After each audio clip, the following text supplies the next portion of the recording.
سيقول السفهاء من الناس ما ولاهم عن قبلتهم التي كانوا عليها قل لله المشرق والمغرب يهدي من يشاء إلى صراط مستقيم وكذلك جعلناكم أمة وسطا لتكونوا شهداء على الناس ويكون الرسول عليكم شهيدا وما جعلنا القبلة التي كنت عليها إلا لنعلم من يتبع الرسول ممن ينقلب على عقبيه وإن كانت لكبيرة إلا على الذين هدى الله وما كان الله ليضيع إيمانكم إن الله بالناس لرؤوف رحيم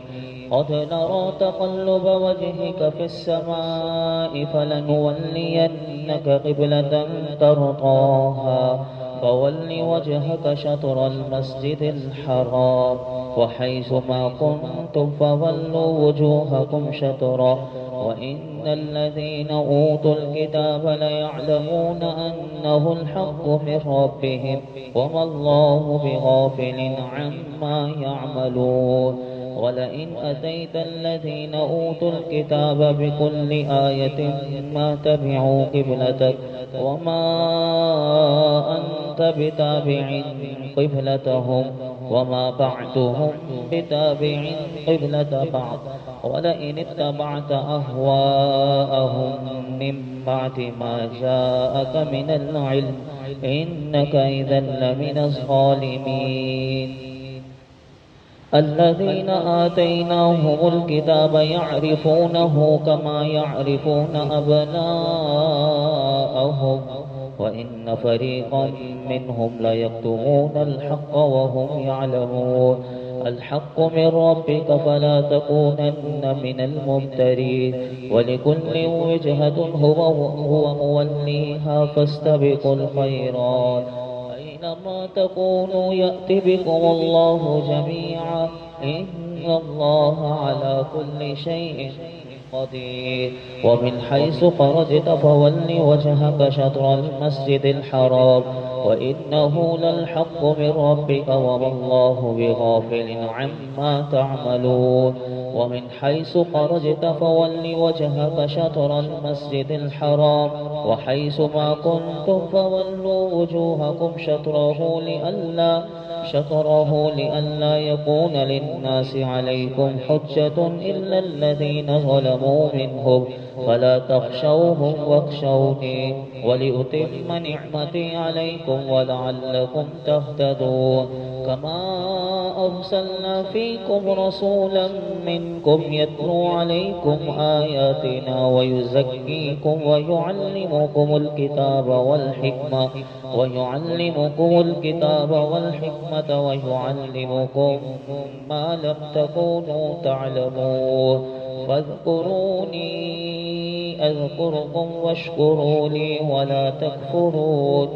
يا أيها الذين آمنوا استعينوا بالصبر والصلاة إن الله مع الصابرين ولا تقولوا لمن يقتل في سبيل الله أموات بل أحياء ولكن لا تشعرون ولنبلونكم بشيء من الخوف والجوع ونقص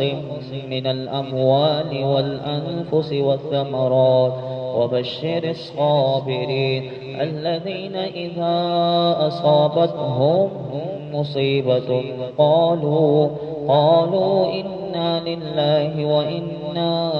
إليه راجعون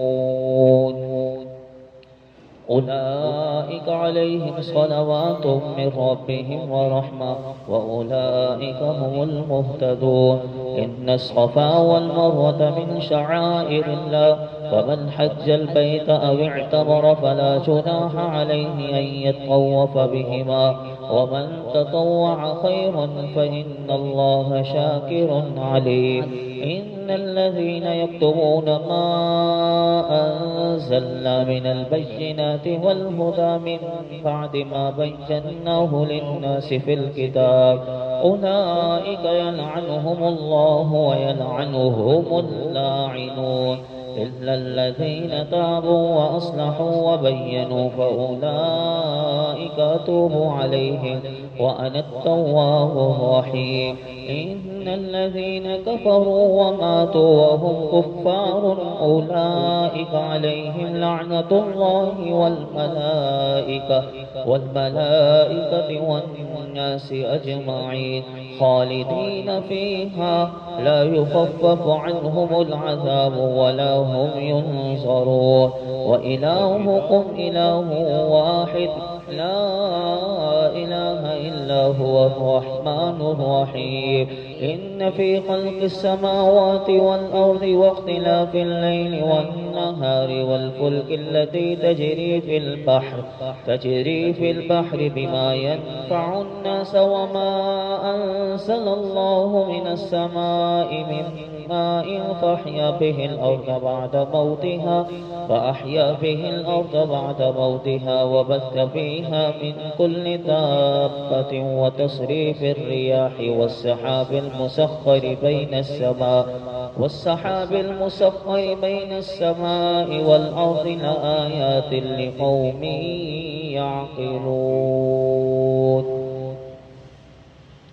ومن الناس من يتخذ من دون الله أندادا يحبونهم كحب الله والذين آمنوا أشد حبا لله ولو يرى الذين ظلموا إذ يرون العذاب أن القوة لله جميعا وأن الله شديد العذاب إذ تبرأ الذين اتبعوا من الذين اتبعوا ورأوا العذاب وتقطعت بهم الأسباب وقال الذين اتبعوا لو أن لنا كرة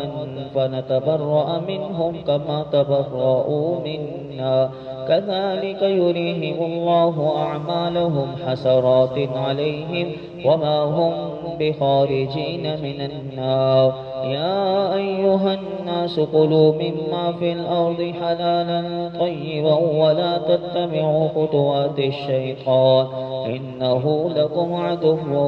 مبين إنما يأمركم بالسوء